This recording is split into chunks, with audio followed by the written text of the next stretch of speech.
All right, we ready? Give me 1 minute. I'm just starting the recording. It takes a bit to go to the Zoom. I'll do a quick roll call once you give me the okay.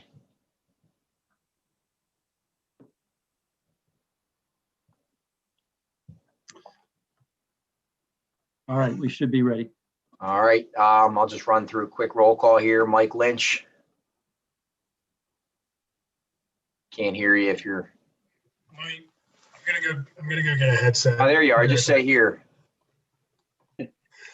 Yeah. Ed Burzes, Present. Paul San Francisco, Present. Joe Silk, Here. and I'm here, Kevin Basquel.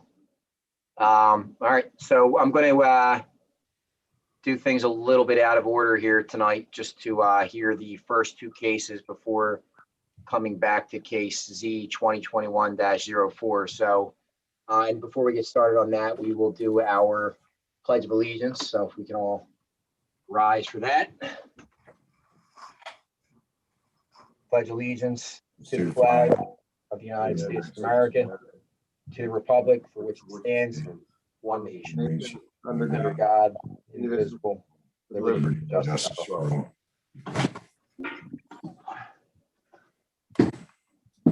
All right.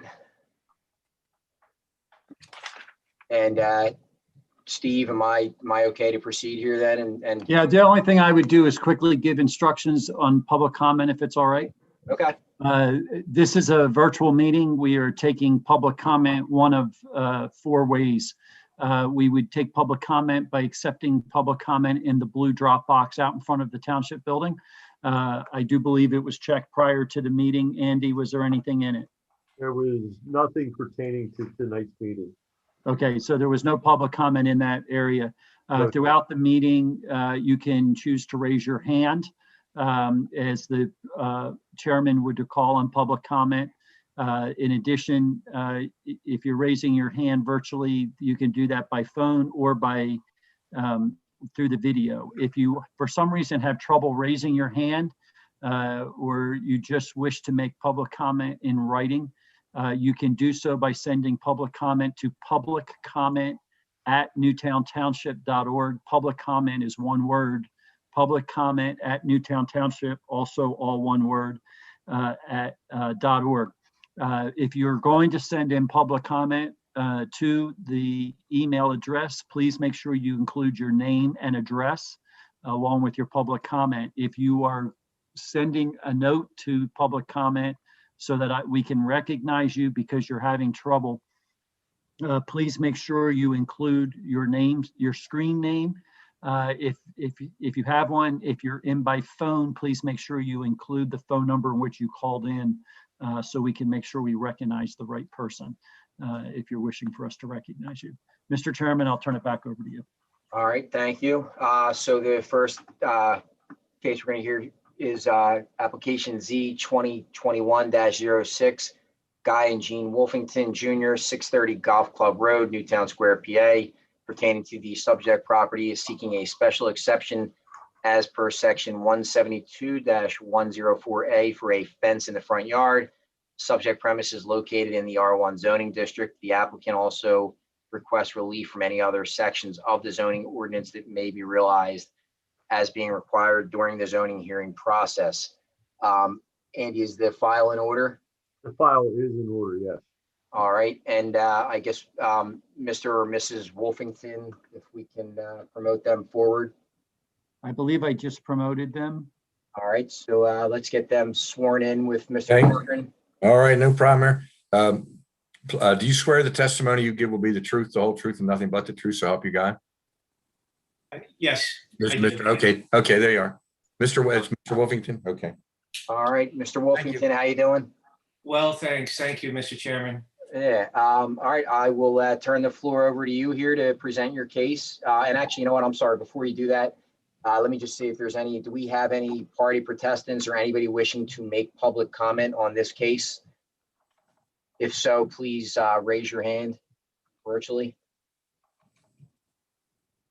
All right, it does not look like we have anyone here regarding this case. And you said there's nothing, no emails or nothing in the Nothing in the mailbox? No. All right. All right, so we're good to move forward here. Mr. Wolfington, the floor is yours.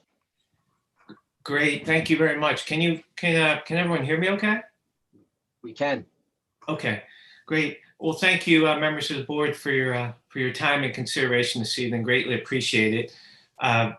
Again, my name is Guy Wolfington. My wife, Jeannie, and I have been residents here in Newtown Square for over 15 years. We moved here at our home at 630 Golf Club Road over 15 years ago in January 2006.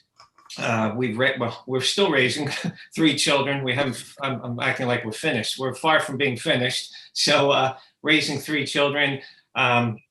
They were very young. We had 2, had our 3rd here when we moved in. Not to start a long story, but my point is, my oldest son at the time, quite honestly, I would just cut the grass with a John Deere mower, and he'd like to sit in his John Deere truck, battery truck, and follow me around the yard doing so, which was a lot of fun and really great. Point being that we were worried about not only me, but my son understanding limits so that neither he nor I ran into the street while we were both cutting the lawn, unquote, if you will. So Jeannie and I had a post and rail wood fence put in along the frontage of our property. Really, that was the motivation at the time, just to make sure that he and I were both within the property bounds. Again, when we were cutting the grass. We also thought it gave a nice aesthetic, not only to our home, but quite honestly to the neighborhood and the streetscape. Since that time, almost 15 years now, or over 15 years, the fence had just literally rotted and was falling apart. Aesthetically, it looked horrible, quite honestly. And also it was just, again, an eyesore and was falling apart. And then we had repeated storms, especially this past summer, June 3rd, and another storm in August where those tornadoes came through and we had large trees, even the branches on our trees fell on the fence. I did submit pictures of that to Andy in the township, just so you could see that. I don't know if you have them, but, and it just racked structurally, if you will, an already fence that was just completely falling apart. And again, quite honestly, what used to be we thought a real aesthetic attribute to the streetscape and the neighborhood was anything but desirable. And I'm sorry, because when I did these, I'm not Mr. Technologically Advanced. I apologize. These are in color. When I printed them out, or didn't print them out, I couldn't print them out in color. So yeah, I was concerned these were pictures from the 50s at first. Yes, so sorry. So it really took a beating, and we weren't trying to do anything incorrect or wrong, and apologize for our ignorance on our part. We just moved to get the fence replaced in like and kind condition, and literally it was put right back in the same holes as the former fence was. The posts were in the exact same location, and so we weren't trying to skirt or do something we weren't supposed to do, or not apply for something we were supposed to apply for. Again, I apologize in arrears for that. It was just something that, again, was just structurally rack damage, and on top of that, we thought a real eyesore to our home, the streetscape, and the neighborhood, and we just wanted to make it what it was 15 years ago. So we replaced it literally in like and kind in the same holes where the fence was previously, and about 80 feet from our home from the front. But again, the original intent was because it was to allow for some sort of guideline for our children when they were driving behind me and I was cutting the grass. So that's why we put it in. That's why we replaced it.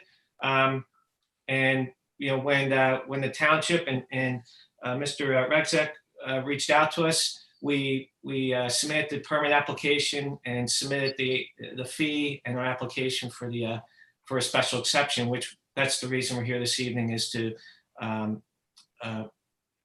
just respectfully request a special exception to allow the fence to stay in its replaced condition. Okay, so just to be, I mean, to be clear, it's you replaced the fence that was damaged, and that's, Yes, Mr. Chairman, Okay. correct. and Andy, is there any concerns over where the fence is in terms of safety or?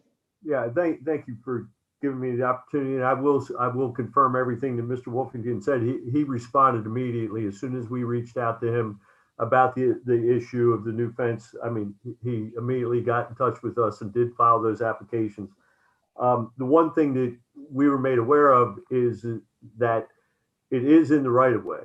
So in addition, I believe the request before you this evening has to be somewhat amended. So it would, Mr. Wolfington is essentially asking for a special exception for the front yard fencing because of our code does require whenever a fence is replaced that it's replaced in accordance with the new ordinance. So that's the one part of the application. The second part of the application is the current ordinance doesn't allow it in the right of way. And according to the township's road evaluation, Golf Club Road is a 40-foot right of way with an 18-foot cartway, making that essentially an 11-foot setback from the paved surface or the cartway edge. And if you go back to Mr. Wolfington's site plan, it shows a 6-foot distance. So, you know, if the board's looking to consider this variance as well as the special exception approval, I would just suggest that if there were ever a need for anyone to access that right away, that there be a condition that, you know, that be Mr. Wolfington's, I guess, responsibility to have that fence relocated at that time. Okay, To be outside the right of way. That would be my only suggestion. no, that's helpful, and I appreciate that. I mean, overall, looking at this as a fence that was damaged and replaced, I really don't have any questions, and I appreciate your input, Andy. Does anybody else on the board have anything question-wise for this case? Hey, Kevin, I just have one question. So understanding that the fence has already been replaced, and I saw in the application that it was like fence, but is it still the same exact style where you can see through it and there's no obstruction coming out of that driveway at the edge of the property there? Yes, it is. It's the same, exact same type of fence, wood rail and post, and there's no issue with sight triangle in terms of being able to egress or ingress our driveway and be able to see and see cars coming down and those cars seeing us. Okay. Thank you. I'll make a motion to approve application Z 2021-06 with the exception that if for any reason that fence were to cause an obstruction or have to come down, that burden fall on Mr. or Mrs. Wolfington to, you know, remove in that instance. So if we can word it that way to them, is there a second? I'll second. This is All Joe. those in favor? Aye. Aye. Aye. Aye. All right, motion carries. Mr. Mrs. Mr. Wolfington, Chairman? thank you. Yes, Just for clarification, so we're approving both a special exception for purposes of the fence, but we're also approving a variance for the placement of the fence within the specified In the right of way? 11-foot Yeah. setback and in the Yes. right of way. Is that accurate? yes, And the condition is that if there is a need by utility or roadway or municipality, that fence would be relocated at the expense of the homeowner. correct. Thank you. Thank you. All right, Mr. Wolfington, thank you for your time. Thank you, Mr. Chairperson, and thank you everyone on the zoning board. And Andy, thanks so much. We really, really appreciate your time and consideration. Thank you. Our pleasure. Sure. Have a All good night. right. All right, we will jump into the next application, Z 2021-07, John M. Costa, 3519 Cali Road, pertaining to the subject property is seeking a special exception as per section 172-101A for the home-based business. In the alternative, the applicant seeks a variance as per section 172-101A. Subject premise is located in the R2 zoning district. The applicant also requests relief from any other sections of the zoning ordinance that may be realized as being required during the zoning hearing process. Mr. Costa, we can promote him forward here, or if you want to raise your hand so we can see where you're at. Okay, sir. I don't see it, but do you swear the testimony you give? No, he's not in. He's not in He's yet. not He in hasn't yet. been Okay. promoted forward. So if Can- Mr. Costa's on here, Can he raise his hand, please? He's under Bateman Gallagher, Oh, is that who it is? Yeah. Okay, thank you. American Legion. All right, sir. You swear the testimony you give will be? He's not in yet. Oh, he's still not in. I thought maybe he was still could hear. I've never seen you so excited to swear someone in. Oh, I'm all pumped up. It's my moment of glory, Kevin.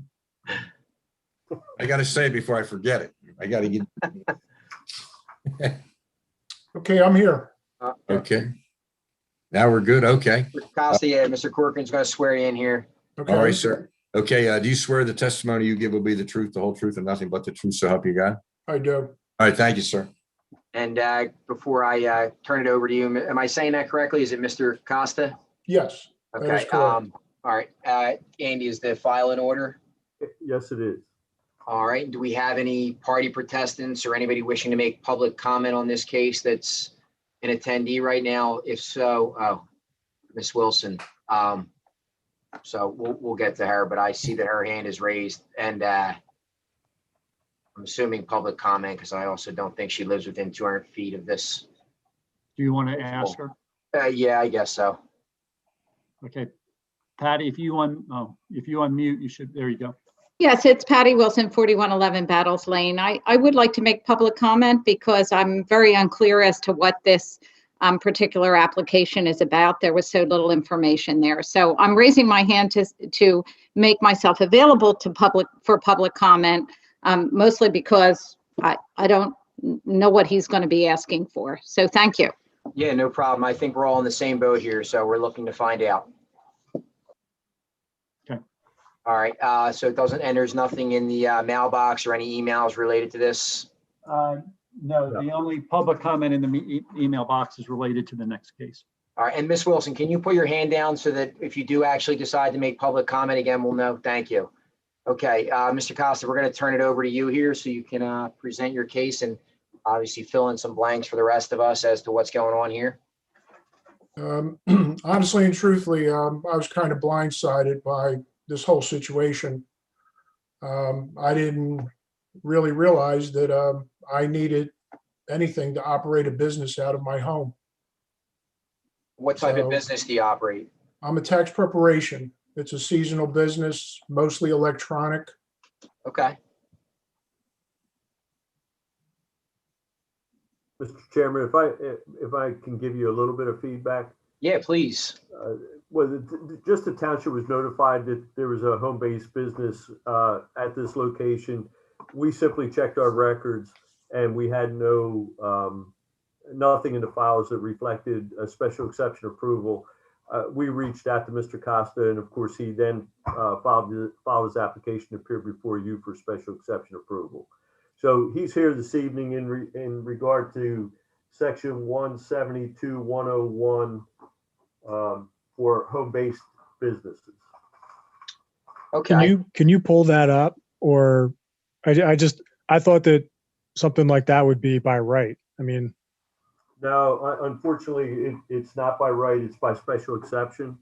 There's 8 enumerated items in subsection C. Stephen, I don't know if you can go into our code, general code and. And even while we're doing that, I mean, Mr. Costa, I mean, is this a business that's bringing a lot of traffic to your house, or?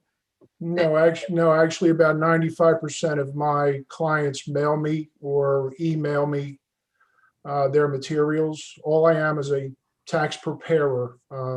So I only prepare forms. Okay, yeah, I think, we're obviously all just a little taken back by this one. It seems a little, I've never come across anything like this in my time on the zoning board. So it just seems interesting, I guess, that this would come up this way, especially if there's not really a lot of traffic at your house. And, I feel like a lot of people are probably doing similar things and running a small business from their house. So, Well, I remember there was a plumber on Cali Road that moved over to Westchester Pike.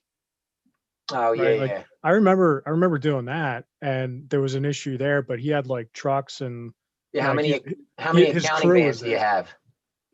What's that, Kevin? How many accounting vans do you have? None. Yeah, I guess Steve or Andy, is it any home-based business, or are there stipulations around if there's traffic or people or any revenue-based business operating out of the home? Yeah, essentially, we classified as any no impact home-based business in any of the residential districts, R1 through R4. If you're classified and you meet the 8 criteria, it just requires, I guess, testimony that the 8 criteria are being met, and it speaks to requiring special exception approval. So is this something I guess, something he would have needed to apply for, I guess, to avoid having to come to us before and fall into that category? Is that?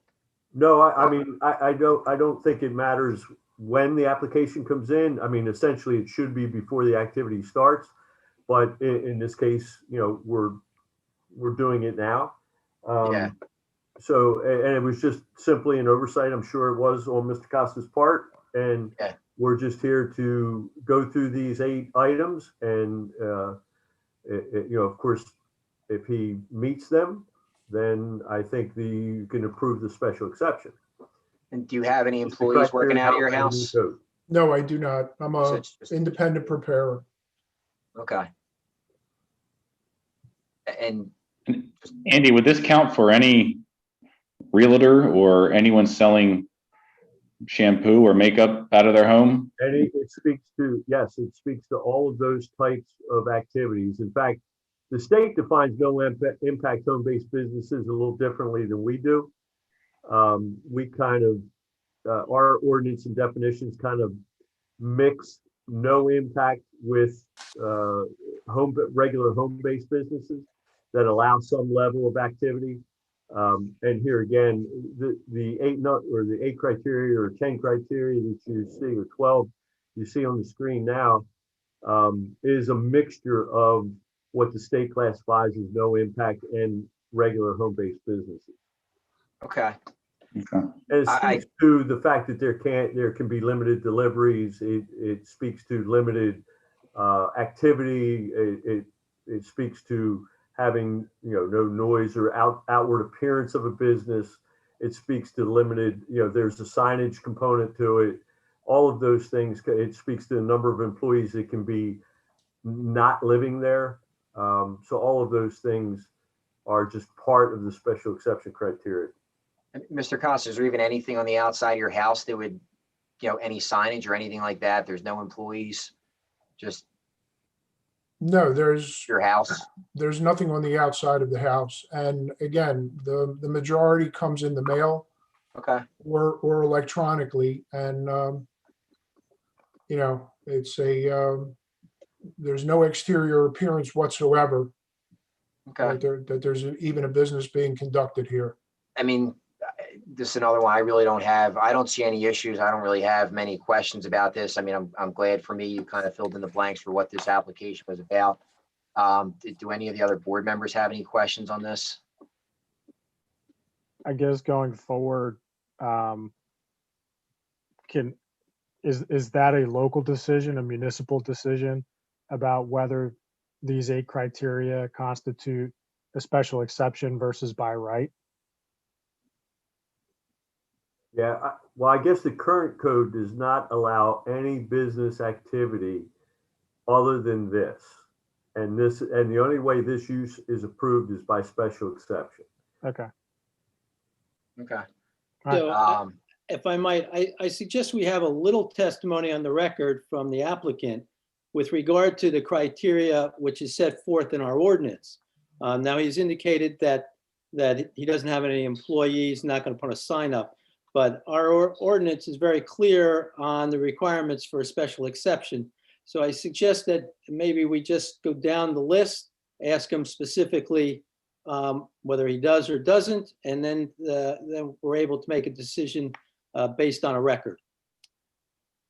All right, so Mr. Costa, just to kind of go through some of these, what you're looking at on the screen through your of 1 through 12. Your business activity should be compatible with the residential use of the property and surrounding residential neighborhood. I guess what they're saying here is there anything different to the outside of your house that would appear as if you're running a business? I think you already No. answered that, but let's just go through these then to satisfy this. The business shall employ no employees, so you've no employees. Right, I have no employees. All right. The operation of any wholesale or retail business is prohibited unless it is conducted entirely by mail and does not involve the sale, shipment, or delivery of merchandise from the premises. So are you, I do not. I'm not wholesale or retail. all right? Number 4 here, there should be no display or sale of retail goods and no stocking of inventory of a substantial nature. Other than a couple sheets of paper. I was going to make that joke. Number 5 here, there should be no outside appearance of a business use, including but not limited to parking of vehicles or equipment and the use of signs or lights. Just my personal vehicles are in my driveway. All right. Home occupation shall be conducted exclusively within the dwelling unit, except for the storage, which shall be permitted within an attached or detached accessory building permitted by this chapter 172-103. Yes, it's within the confines of my home and I have no exterior storage whatsoever. All right. Number 7 here, no alterations shall be made to change the exterior residential appearance of the dwelling, unit, garage, or shed. No, the house remains the way the house always has. All right. The proposed use shall not utilize in excess of 400 square feet or 25% of the floor area, including storage, whichever is less. No, actually, the space of the office is 8% of the house. All right. The no impact home-based business shall not involve the use of commercial vehicles, We which have we already went through that. Delivery of goods, merchandise, or equipment incidental to the operation of the home occupation shall be by passenger motor vehicle, light commercial vehicle. So safe to say you're not getting any tractor trailer deliveries here. No, none whatsoever. All right. No impact home-based business shall not be conducted between the hours of 10 p.m. and 7 a.m. and customers are not permitted at the premises at any time. That is correct.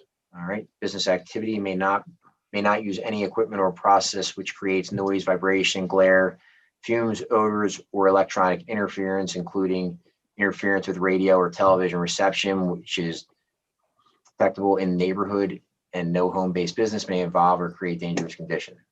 No, just a printer and a shredder. That's it. All right. The business activity may not generate any solid waste or sewage discharge in volume or type, which is not normally associated with residential use in the neighborhood. That is correct. The business may not involve any illegal activities. Correct. All right. All home-based business must register with the township, which I assume is getting wrapped up here. So,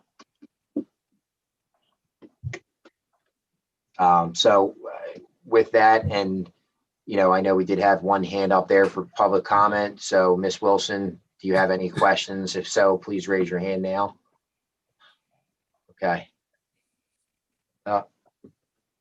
The only comment I have is that Mr. Costa did not indicate with his testimony whether or not he had registered with the township. I would ask that you include as a condition of approval, should you determine to approve, that he make sure he registers with the township. Thank you. Mr. Costa. Yes. So are you handling getting registered with the township? Well, I was told that once this is done, then I can put in the application for my business. All right, there you go, Ms. Wilson. Thank you. You're welcome. I am going to make a motion to approve application Z 2021-07. Is there a second? Second. Whoa. Joe, I'll give that to you. Did you catch that? Were you a second there? No problem. Got you covered there. All right, so all those in favor, and state your name when you say aye, please. Aye. Everybody's aye, that's fine. Aye. That's All right, cool. motion carries. Mr. Costa, good luck. Thank you. All right, and then our other application, Z 2021-02 was withdrawn, so we will now circle back to Mr. application. Chairman? Yes, Mr. Chairman, if I might, with regard to the one that is withdrawn was the application for the property at 20 Clover. yes. While the record may be open for tonight's meeting for purposes of withdrawal, I would ask that it be made part of the record correspondence from applicant's attorney dated March 10th, 2021, requesting that tonight's renewed application for an amendment be officially withdrawn based on the request of the applicant. All right. I ask that letter be made part of the record. Okay, so that is a part of the record, I guess, Mr. Corcoran, right? Yes, sir. Got you covered. Thank you Can very I- much. Can I just, the previous case that we just passed, was that a commercial or a residential? Because I looked at it, but was that a commercial application or a residential application? I think residential based on the fee that they paid, so. Yeah, all right, good. I just want to make sure something like that's not a nut Yeah. for two Gs, you know? Yep, I got you. Well, I'm sorry, Um, which case was that for? The withdrawn one or? No, Costa. Mr. Casta. Costa. Okay, got you. Okay, thank you.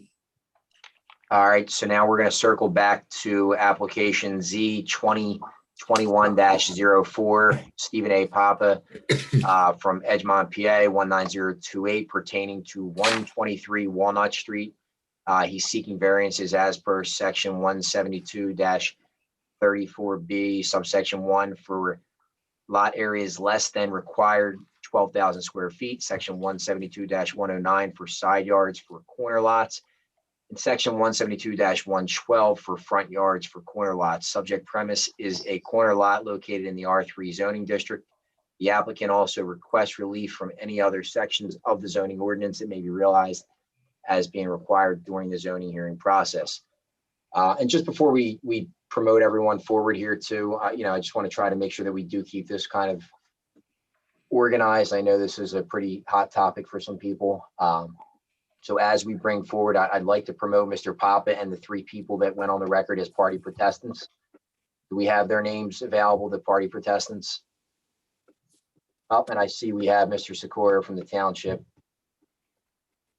Mr. Chairman, can I add one more item? Yeah, please. I was looking over, there's a new plan for this application, and it's significantly different from the one that was presented at last month's hearing.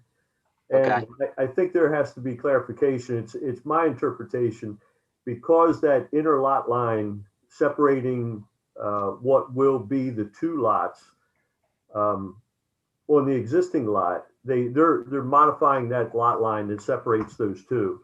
And they're basically noting a 15-foot side yard setback for what is known as lot one. I think that also needs a variance, because you have an existing non-conforming condition on lot one at the other side yard where it's 14.9 feet.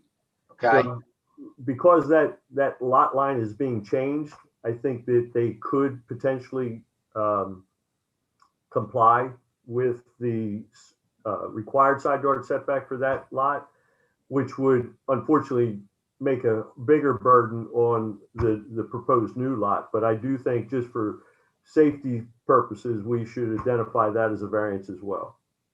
Okay. No, so we're adding another variance to what's already being requested here. Is that correct? When the plan comes up, I think it'll be a little bit more clear, but since you ran through the variances, I wanted to add that now. Okay.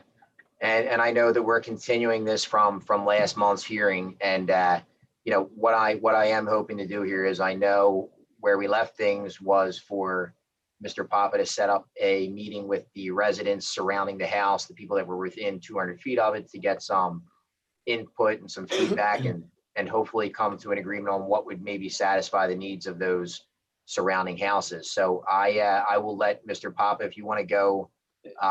Mr. Chairman, also, Yes. I want to note that there was a request by a adjoining resident, Mr. and Mrs. Tarashi Okay. of 701.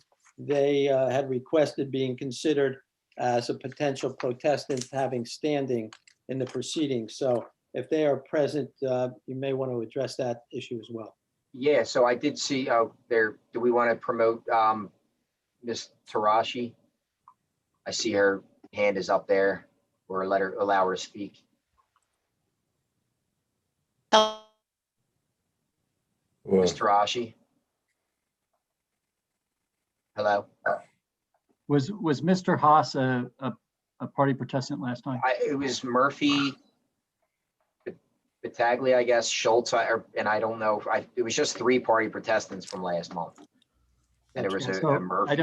we have a raised hand by Mr. Chris Haas. I don't know if you want to question him. Can we allow Mr. Haas to speak just to find out what, you know, we're not getting into public comment yet anyway, but Okay, I'm forced to promote him because he's That's using fine. an older version of this.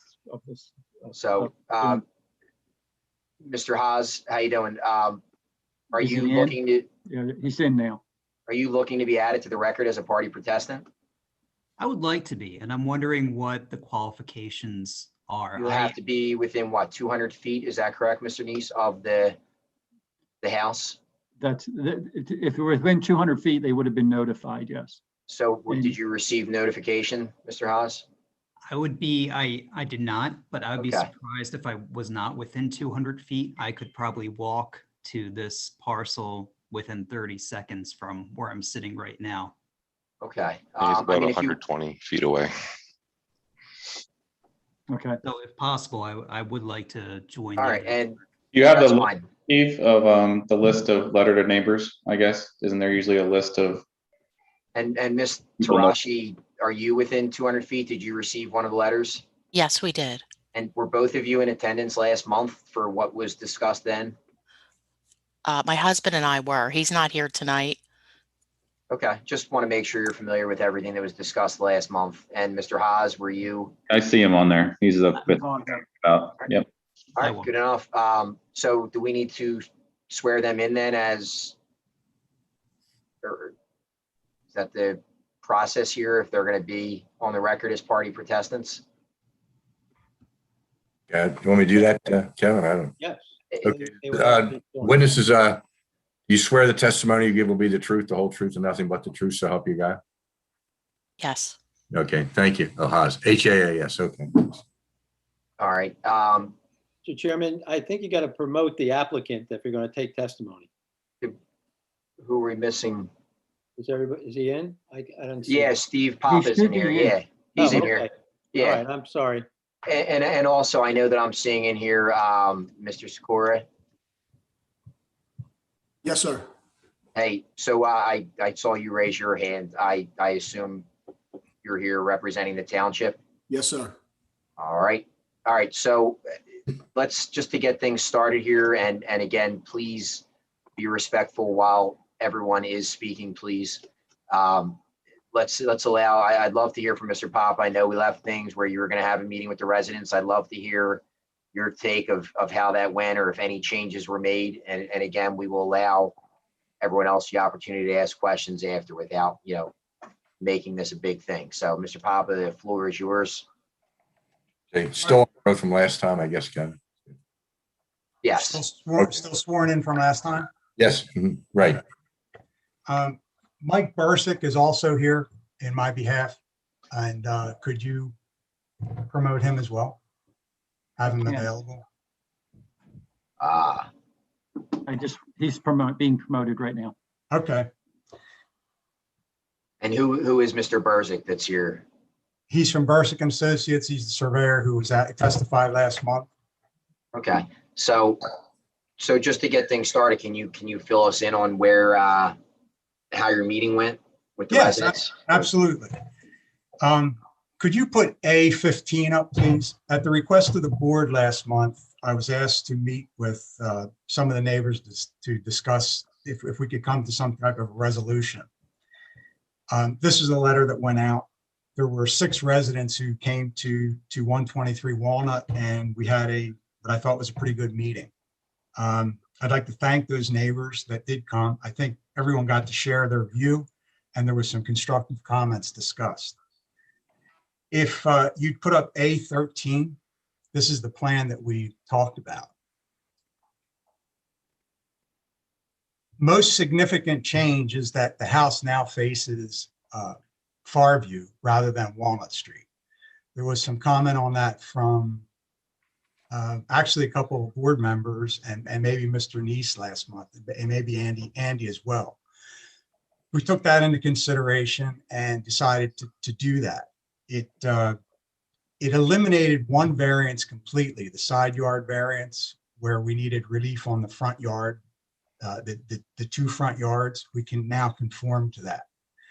One of the other things that changed was we now, if you look at the rear yard, we're beyond the 25-foot rear yard setback until we get to that offset, which is now 15 feet in a rear yard rather than 9 feet in the side yard that we talked about last month.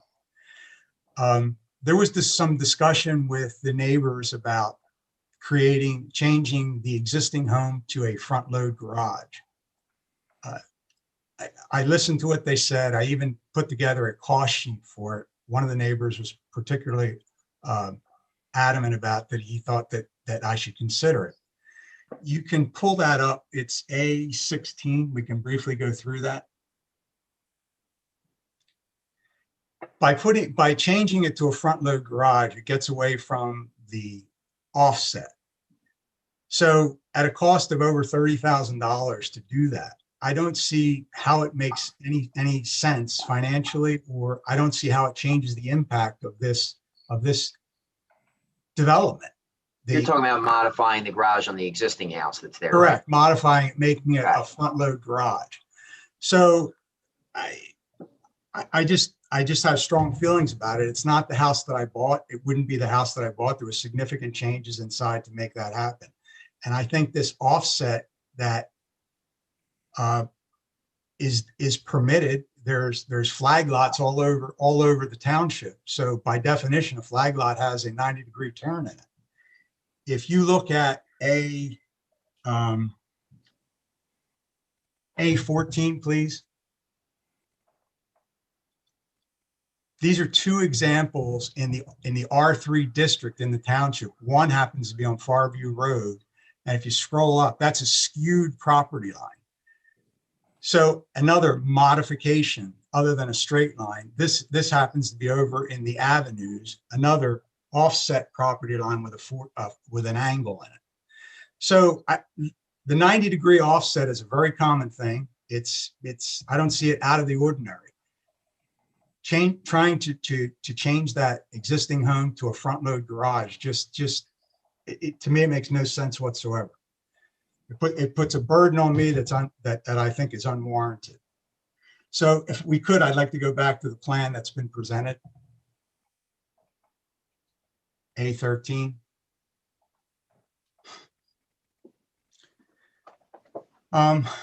If you look at the boundaries now, the front yard is on Farview. It's a compliant 30 feet. The other front yard on Walnut is a compliant 45 feet. The opposite side yard on next to my neighbor is 25 feet compliant. So the only area, and the rear yard is compliant until we get to this offset. So the results of this, the benefits of this plan were there is no increased traffic on Walnut. We remove one variance completely. We reduced the size of the home by approximately 15%. It's now somewhere around 2,500 square feet when it's drawn. I agreed to remove a large gum tree on Farview that's been a nuisance for several of the neighbors over the past several years. The residents can speak for themselves, but I think that they were pleased that I was willing to work with them. And I thought that they thought the changes were for the better. I understand nobody wants a new house there. I understand that. Okay. No, I appreciate that. Do you mind if I hear from some of the neighbors here then? No, could I, before we leave, I'd like to talk to Andy about something that he brought up. And Mike Bursick might jump in here for this. We discussed this, exactly what you brought up last week before this plan was completed for submission. Mike, why don't you speak to that side yard setback on the existing house, what we came up with?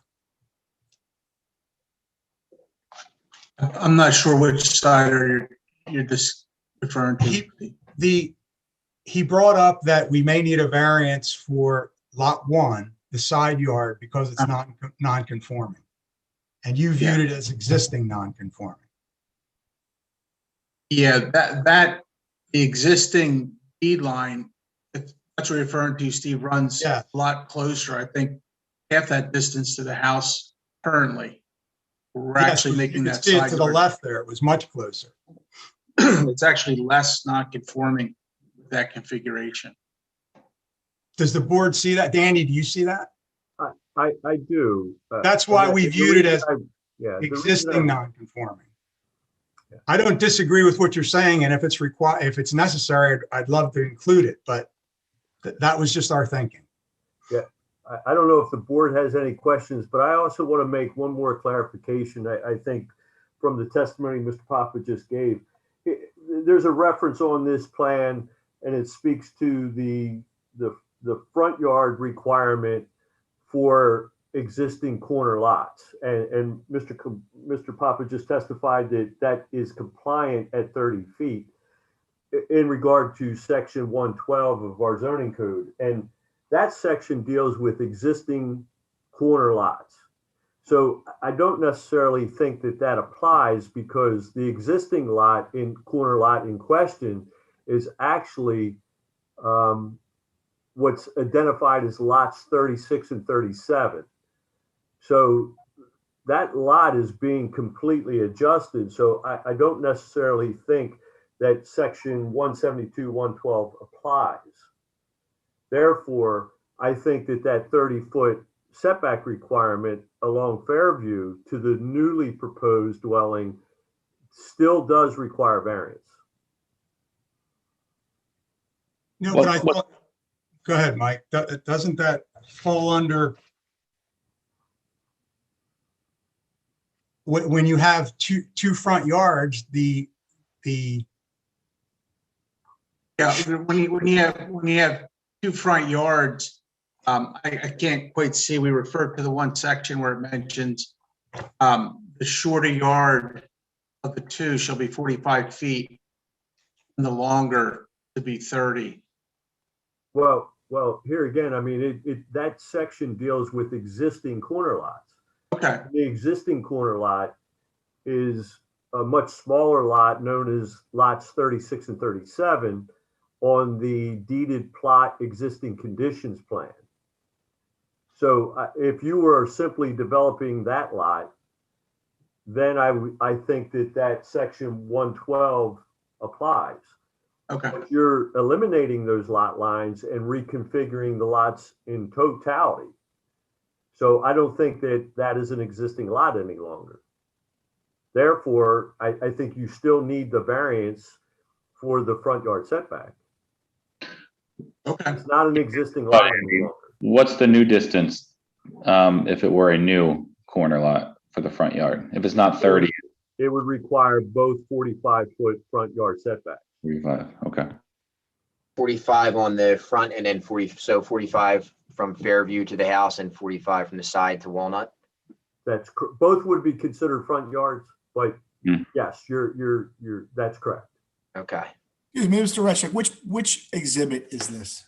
I was looking at a different exhibit on my computer. A13. A13. Thank you.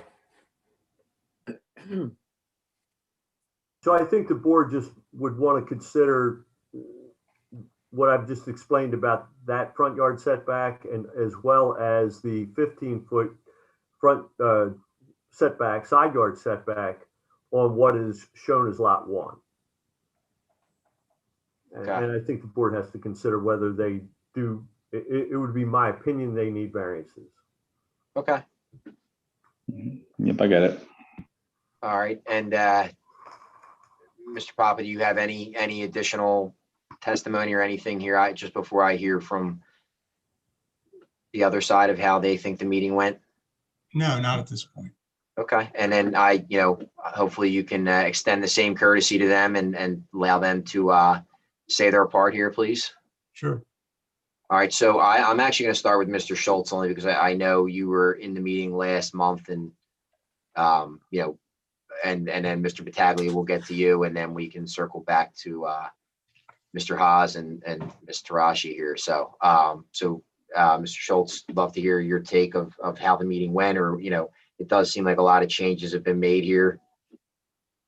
Yeah, I give him that. For offering us the courtesy to meet with us and, to make those changes, because, it was pretty clear that he didn't want to. I do, and he asked me the question, so tell me what you think. And I was honest with him, like I was honest in the last meeting. I don't want to see the Heights built on every single corner that we have, with houses going up on every single corner on all these undersized lots. And he makes one of my points for me. He always brings up that, well, they did this here, but they're doing this over here. And I just want the township to finally draw a line, and say, we're not gonna allow these properties to go in on with the amount of variances that someone is asking for. When it comes down to one side yard or something like that, but when you're creating two brand new lots, which hasn't even been done yet, that whole conversation that you guys were just having, you're talking about lots that don't even exist yet. He hasn't even gotten, the permission to change these lot lines yet. So, it's a consistent thing that we've done here in the Heights on numerous lots, where they've, asked for this and this and this and this and this and this, and we've given it to them.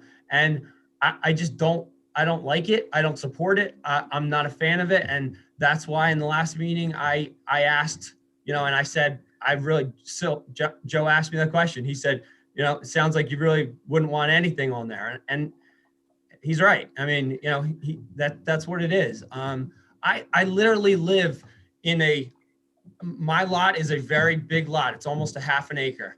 And I have a small lot next to me on my right. I have a small lot next to me on my left. And now I'll have two smaller lots in front of me.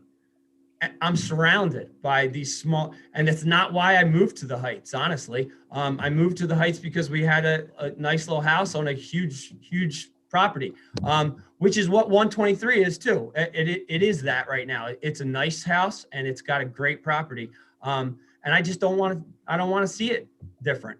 That house in the lot that it's the house across the street that is already there's not going to be much, land at all around that house anymore. It's not going to be much of a front. It's not much of a front yard to begin with, and it's not going to be much of a backyard. Same thing with the other one. I literally sat out my bedroom window today and just looked at that yard, and the lot that he's making up is wide along Farview. So it's just, there's not going to be much there. And he's talking about putting fences up and that kind of thing. Just changes the whole aesthetic. And I do want to say I appreciate Mr. Papa, and I appreciate the fact that he sat there and he talked to us. But at the same time, his opinion is that he should be able to do whatever he wants, and that's he talks about a burden put on him. You know what? We are the ones that live here. We're the ones that are dealing with it, that are going to have to deal with it for the rest of our lives, because we're the ones that have lived here for 20 years now and are going to live here for probably 20 more. And it's my neighborhood, and it's the integrity of my neighborhood. And maybe that's selfish, but I'm also not just doing it for myself. I'm doing it for everyone that lives in the Heights. I sent an email to as many people as I could and just said, hey, this is what's happening. And I got a lot of people that, said, that's great. I'm glad you're, protesting, I'll try to be there if I can.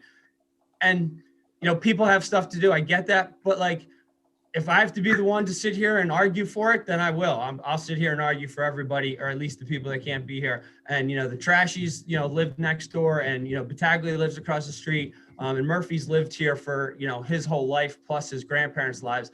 And, I think that we as a community, our community, the Heights community, is saying that we want we want the zoning board to protect us, to take care of us, to take care of this group. And that's my piece. Okay. All right, Mr. Schultz, I appreciate it. Obviously, you're passionate about this. I get it. And I just want to, hear everybody's part here. So, Thank you.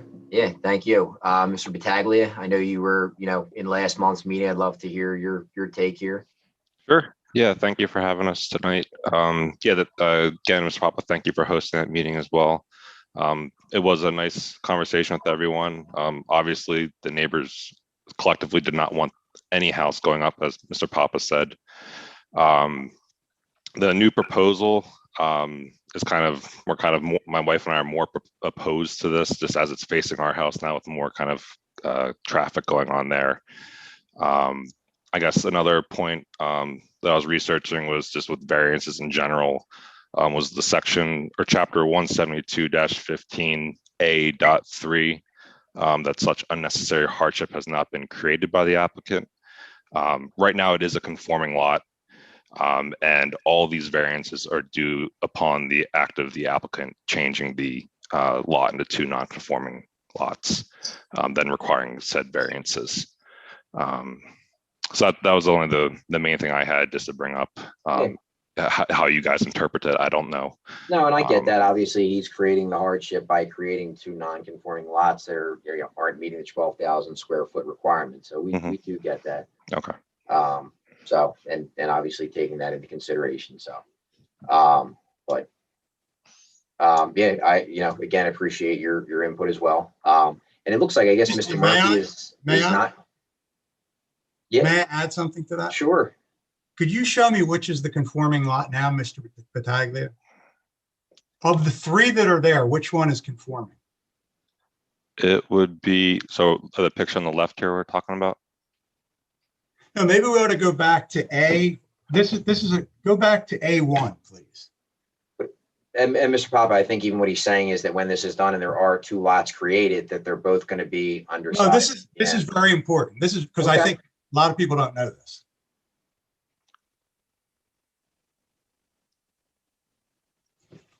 The plan on the left are the three parcels that I own right now, three individual deeds. Show me which one of those is conforming.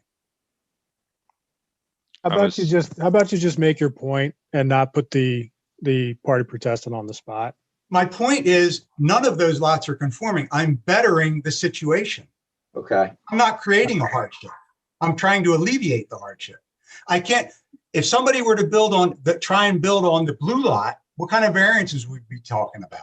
What is the current hardship as is on the left? To build on a 40-foot lot? No, what is the current of the three lots you own? What is the current hardship existing today? The main house is built over one of them. But is the fact that the main house that already exists today, the fact that it exists on two lots, a hardship to you? Or is the hardship the fact you want to put a second home that still is non-conforming? So if I want to build on the other two, on the blue lot, the 40-foot lot, what conversation will we be having then?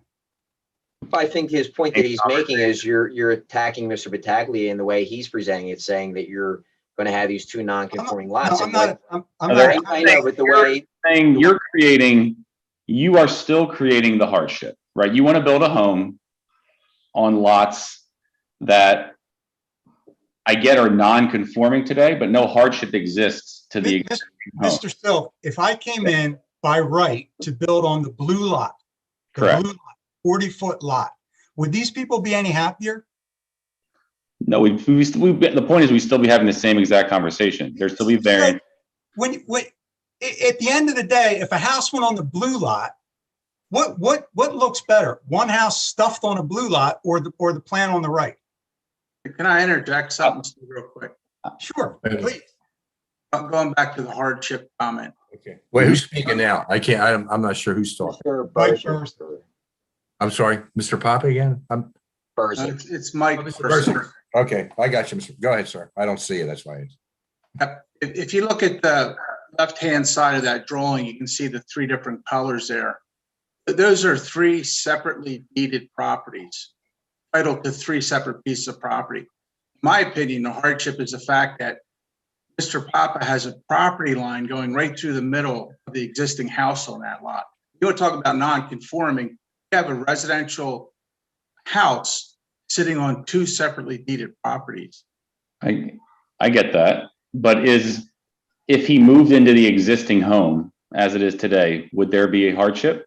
Or is the hardship created by the fact he wants to build a second home? And now he has a hardship because he needs variances for the second home. That's a good point. His hardship is he owns 3 properties where the property line for 2 of them is going through the middle of his house. And if he combined all 3, would there be a hardship and kept the existing home? Or would the problem be solved? Well, the question is, if he joins 2 of those together, he makes his nonconformity less nonconforming. No, if he joined all 3 and he kept the same home on the now 1 property, would there be a hardship? That would make for an additional hardship, because now Mr. Papa went from owning 3 separately deeded pieces of property to 1. He loses the value of 2 titled pieces of property. Okay.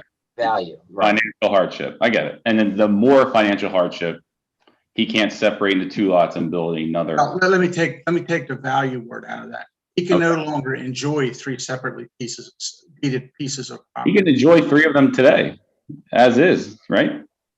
No, because one of them is sitting on 2 pieces of property. I mean, how would you feel if your house was on 2 separately deeded pieces of property? But I would still, even in that scenario, I would still have the right to build on the blue lot. Correct. And correct. Really undersized lot.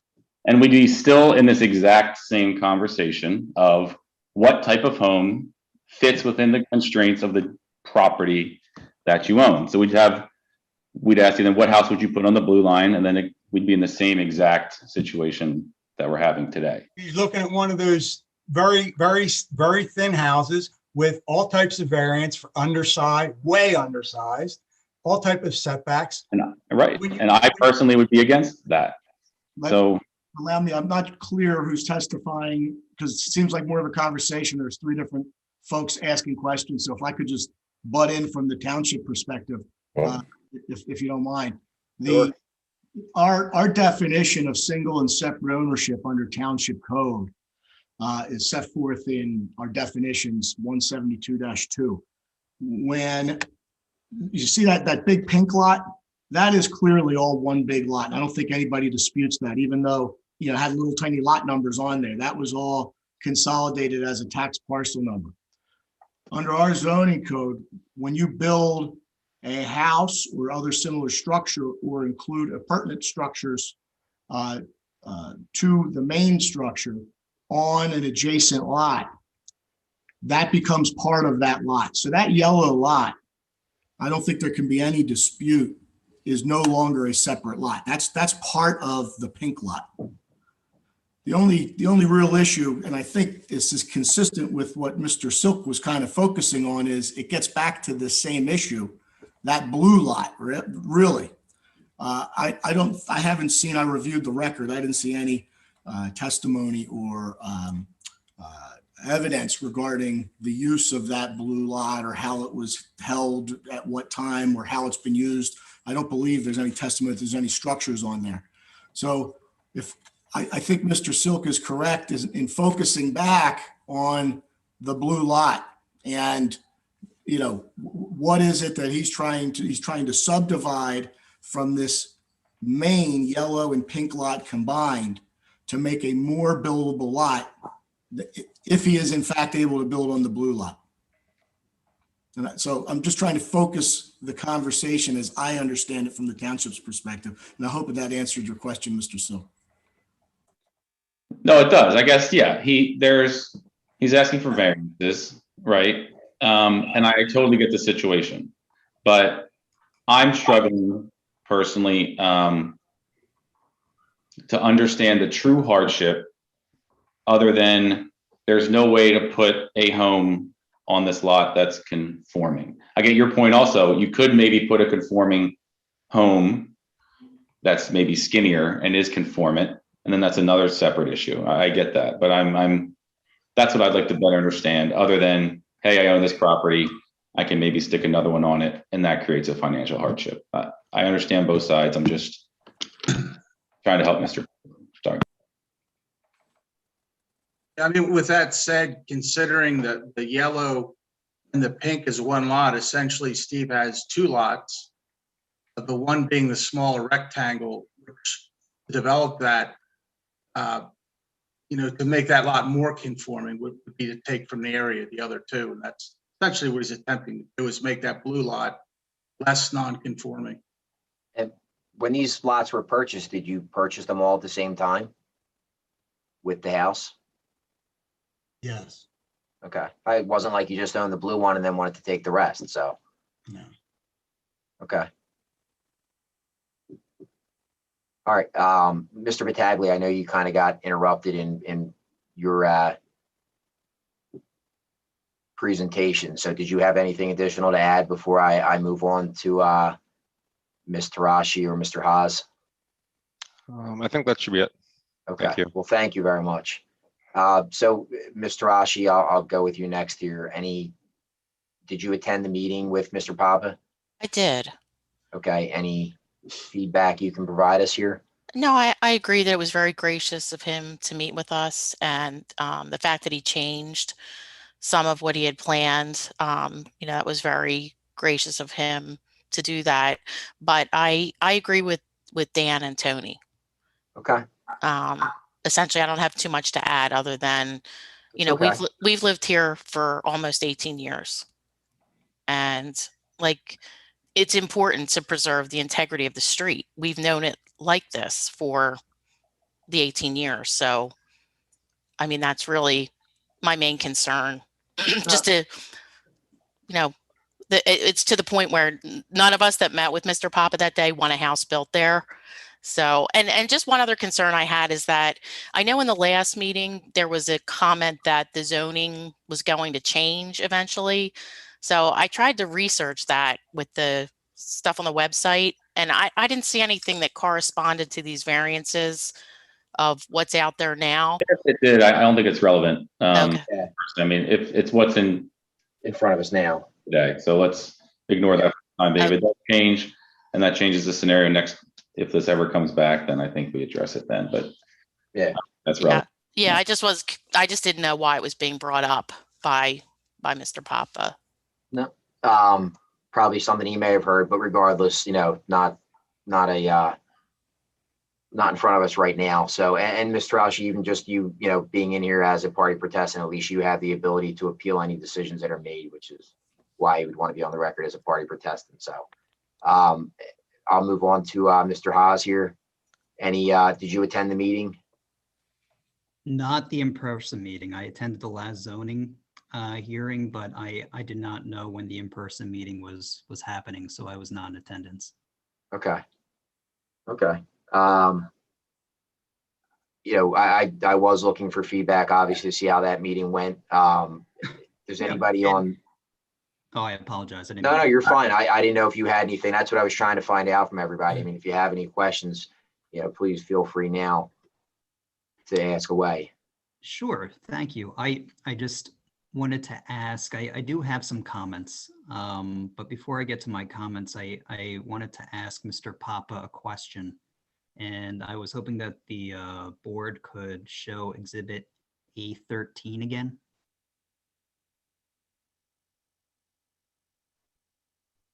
Hey, Ken, we swore Mr. Haas and Ms. Tarashi in, didn't we? We did, yes. That's right. Okay, sorry, I couldn't remember. Yeah, read your notes, Tom. Yeah, that's what I'm afraid I might have to do. I promise to tell the truth if that's helpful. No, that's good. That's good. Thank you. Just check. Mr. Haas. Okay. Mr. Papa, with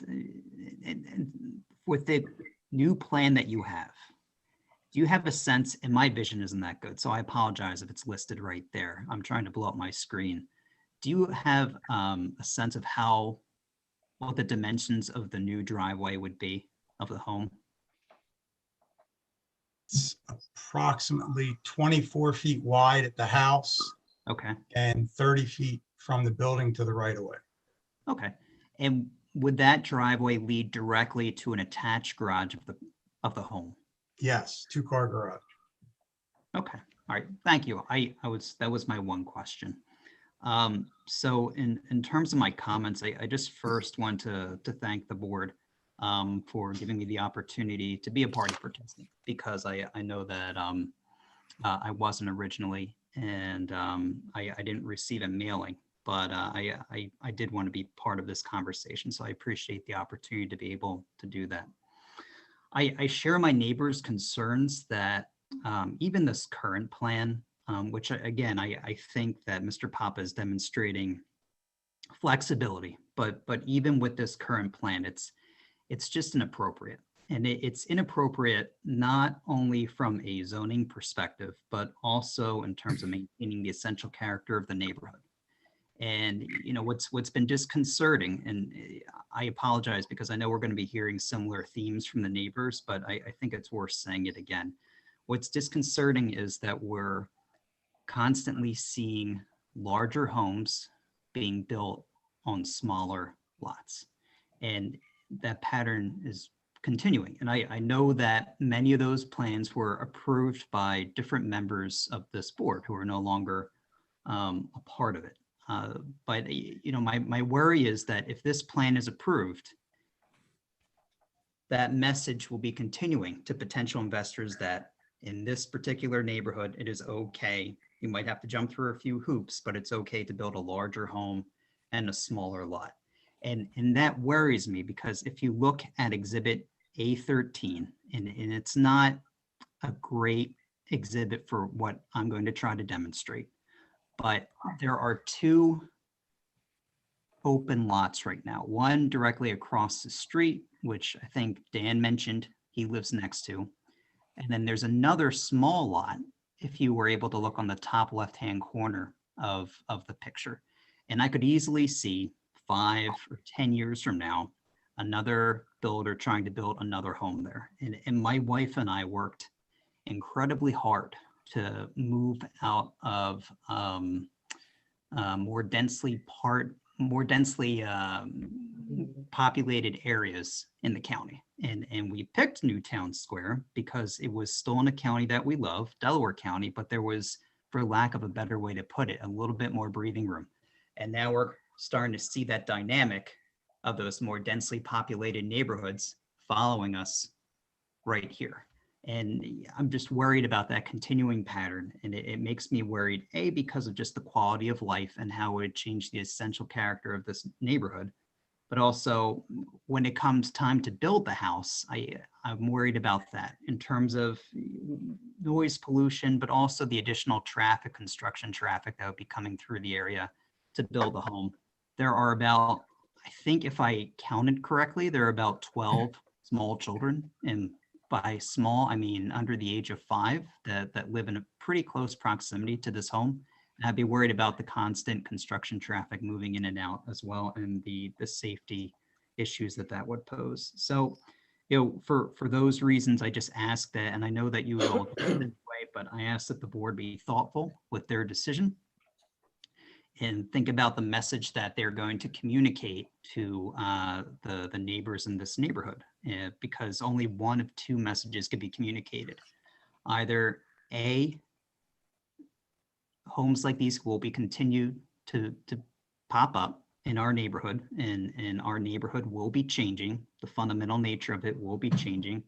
Or B, you support the neighbors that are currently here and the folks that are part of your community. All right. And investing in it in their own way with making it a great place to live, which it is already. So those are my comments. And thank you, Mr. Haas. Thank you again for having me. Yeah, I appreciate that.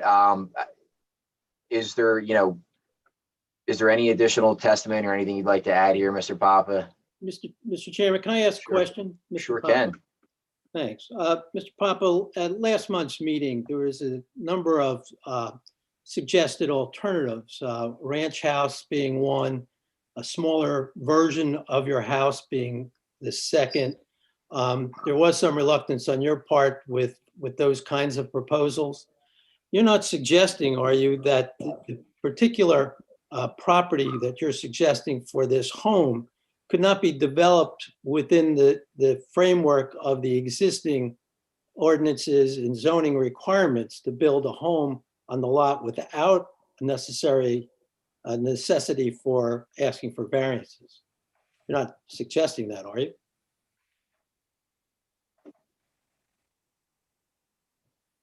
I think that a home could be designed to, if it faced this way, if you took into consideration, if you look at the 15-foot radius at that setback there and extend that to 25 feet, it pretty much goes to where it says proposed. And it, yeah, a little salt box maybe would work. But there is a possibility of some level of construction without the significance of variances, as many as you've requested in this application. I mean, I suppose it would, possible. well, you would eliminate the request for variance on the square footage of each lot on a smaller radius home. Mr. Austin, I just have to bring this up again because somebody, I forget who it was, somebody brought this up, and I think that they think I made this pending zoning change up. It's on Newtown Township's planning. Go in their agenda and look it up. I didn't make it up, but I just don't want to be accused of saying something that I'm making this pending zoning change up. I don't think you're making that up at all. What we were saying is it shouldn't be dismissed. It's coming. Okay. I know it's not in front of you, but it's coming, and these residents should know. They don't know. They didn't know till I told them. But here's the thing: we're presented what's in front of us, and that's what we have to make our decisions on. Kevin, I am, but you're making a thing of this square footage. We didn't make a thing. It was brought back up again, and we just said it's not something that's in front of us right now. In June, it won't be an issue. It'll be 8,000 square feet. Okay. That's all I'm asking you to consider. It's a minor exception. These lots are probably bigger than most of the lots in the avenues. Okay, thank you. Drive down Chestnut Street, you can see it.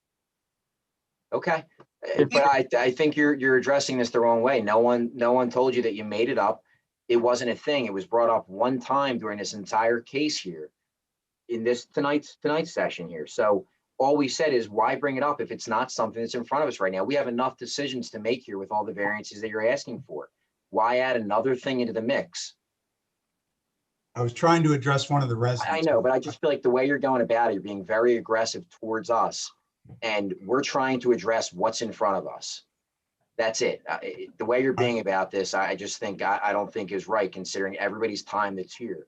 You got a board full of people volunteering here, and this is the way you want to act towards them. Mr. Baskell, if I may just interject, the status of zoning, the Board of Supervisors of Newtown Township has not reviewed and advertised a proposed zoning ordinance change. It's not even at that level yet. There's been committees of not comprised of the Board of Supervisors that have evaluated different zoning issues. So it is, and I'm not suggesting that Mr. Papa is lying about what may be out there as a proposal by somebody, but it's not the board. It's not even been advertised as being something the board's interested in doing. So it is premature to look at that, but per your point. Thank you for clearing that up. Has it been reviewed by Delaware County Planning at this point, or not even at that stage? It has not been reviewed by Delaware County Planning. So you've got to go through Delaware. A committee of Delaware County Planning, not a committee, but a gentleman was enlisted to assist in the drafting, but that's it. It's not been reviewed by a board. Right. So it's got to go in front of a public hearing. It's got to go in front of Delaware County Planning. It's got to go in front of the board. So this process is months away, not June. It hasn't even gone before the Township's Planning Commission yet. Well, then June is not a target date, I would suspect, based on my understanding of how the process is for a rezoning. Can I interject something regarding Sam's question on the area, the lot area? Sure. If you combine the the yellow and the pink lot and view that as one lot, and the blue lot as second deeded lot. No matter what you do between those two lots, you cannot get two conforming. There's not enough lot area to create the two existing lots as conforming with regard to lot area. And I believe that's what we're all saying. You cannot make two conforming lots out of the three that are currently there. So they could make one and keep the home that's potentially conforming, or apply for variance, right? I mean, that's what I think we're all saying the same thing at this point. Right, even if he makes the smaller house, no matter what, he would still have to come to us for an undersized lot. Even if he were to make this house that much smaller, a skinny house on this lot, they would still have to request a variance because of the lot size if they get the approval to change that. So yeah, we're all on the same page there. Would be the other variances that he would be less restrictive to his project.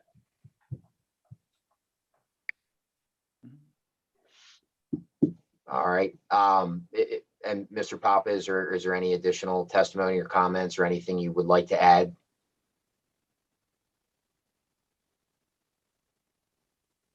All right. Any of the party protestants with anything additional? And any of the board members, any questions or? And so with that being said, Mr. Chairman, yeah. Just to make you aware, you do have a hand raised for public comment. Yeah, sorry, that's been raised the whole time, so I guess that threw me off. So Ms. Wilson, can we? Yes, thank you for allowing me to offer additional public comment. Mr. Papa has come with a significant change to his proposal, and that proposal, I really believe should have been re-advertised. That being said, there's been a tremendous amount of discussion about the status of these lots. If I call to your attention the zoning map from Delaware County, you will see that over 3 of those lots are Zs. That is the county's way of letting you folks know that those lots are already joined. Additionally, when a lot is appurtenant to the existing lots, so that blue lot, so that entire parcel, and you can use as your legal reference West Goshen v. Crater, since that has become part of the parcel, since it's appurtenant to that house, since all of the neighbors have testified, they always knew that as part of the parcel. What I believe you're looking at is one large lot. That being said, should Mr. Papa determine to try and subdivide them, he will end up with 2 non-conforming lots. So I believe that the conversation that he has one non-conforming lot and somehow has all these various deeds for zoning purposes doesn't matter. The legal definition would be, this is one large parcel. That separate lot that he keeps referring to, the blue lot, is not, you can't tell it's any different than anything else. So if you reference Township of Middletown versus Newtown Township Zoning Hearing Board, proof is required by the landowner to show that he or they intended to keep the parcel distinct from one another. And it would have to be very evident because it was fenced. So in and of itself, I do not believe he is entitled to variances because he is creating his own hardship.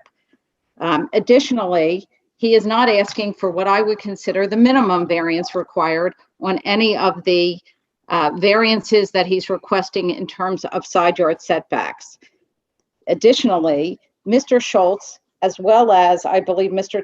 Battaglia, both spoke to the fact that what he is requesting here will in fact change the character of the neighborhood. So if you look at the requirements for variance, Mr. Papa does not meet the requirement for the variances, and I would ask that you deny his request and his application. Thank you. Thank you, Ms. Wilson.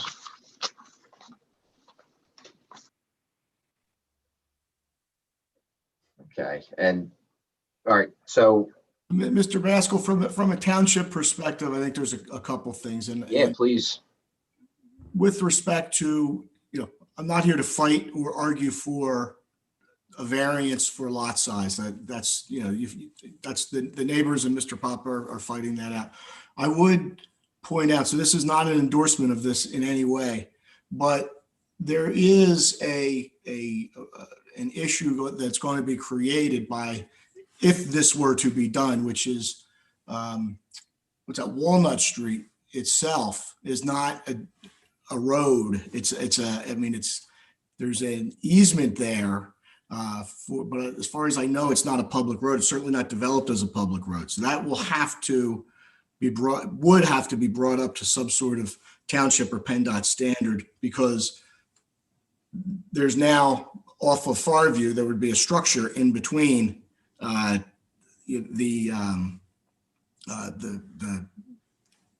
fire apparatus or emergency apparatus and the existing home. So if there was going to be any type of relief granted, I would, from the township perspective, request that it be absolutely clear that there's no waiver of any street frontage requirement or any relief granted from the necessity of constructing that road to a certain standard. It's more of a land development than a zoning, but if there's any relief granted in that regard, that would be problematic from a township's perspective. Okay. That's all I have to add at this moment. I will say this, just if you're looking for just comments rather than evidence, the last comment would be, I think Mr. Oslander pointed out the issues with respect to variance. You know, not only is it an entitlement to a variance that you look at, but is it the minimum relief required? And I think, you know, I would certainly hope that the board would look at whether this is the minimum relief required on the structure size. And if it is the minimum relief required, specify the dimensions that it could not exceed. All right. And listen, if the board is comfortable, we can make a decision tonight. We don't have to make one. We can close out the record and have an executive session before our next meeting. It's up to the board here on what you guys want to do. If I can ask a question? Sure. Mr. Soker, I don't understand what you just said about fire apparatus on Walnut. What does that have to do with what we're doing here? The only thing I'm asking is that the board not grant any type of relief that would be interpreted as restricting the necessity or granting relief to the necessity of a road being constructed down Walnut. Not the entire length of it, but from Farview to the newly created lot at 123 Walnut. The newly created lot is the proposed lot. 123 Walnut exists. I'm not really not following what you're asking. That's okay. It's two new, I believe what you're seeking are two newly created lots, right? From one lot, which is comprised of the two that the house straddles, right? And then and then you're saying that there's the blue lot you're maintaining is separate. No, I don't believe that. No, are you looking at A13? Yeah. So right now there's two lots on this, arguably two lots, right? Okay. Arguably. I have not heard sufficient, for me, evidence of record to determine whether the blue lot on your colored plan is a separate lot or not. You heard Ms. Wilson talking about merger lots, right? I mean, if there's a fence around that, if there's a pool on there, if there's a shed on there, right? It's just like this, what I'm saying with this house, if it's straddling that line under our code, that's, you know, it would all be one big lot, right? So what I'm suggesting is when you create, if you were to create two new lots, one being adjacent to Farview and one being to the, I guess that's to the north of that, to the right of that on diagram of A13, where the existing house is, that's a new lot. That will need access, road access under our land development ordinance and our zoning ordinance, right? Every house needs street frontage. And what I'm asking the board is if they're to grant this relief, I don't want it to be any, yes, for all other such relief as may be required. I'm just asking that no relief be granted in the nature of street frontage. It hasn't been specifically requested. I'm just asking that it not be granted. Rich, is it fair to say that there is no pending land development and this project would still have to go through land development? Well, it's got to go through the subdivision process. Reverse subdivision. Correct. Well, correct. But I guess reverse and re-subdivide it. Yes, yes, for the new line. Yes, I get it. Yep. Hey, Kevin, I'll do a vote or a motion to deny application Z 2021-04. Okay, I will second that motion. All those in favor? Aye, Joe. I would suggest a roll call vote. Mhm. Okay. Well, I second it, Kevin Basquel. Aye, Paul San Francisco. Aye, Joe Silk. Aye, Ed Burzes. All right, that's a wrap. Thank you, everyone.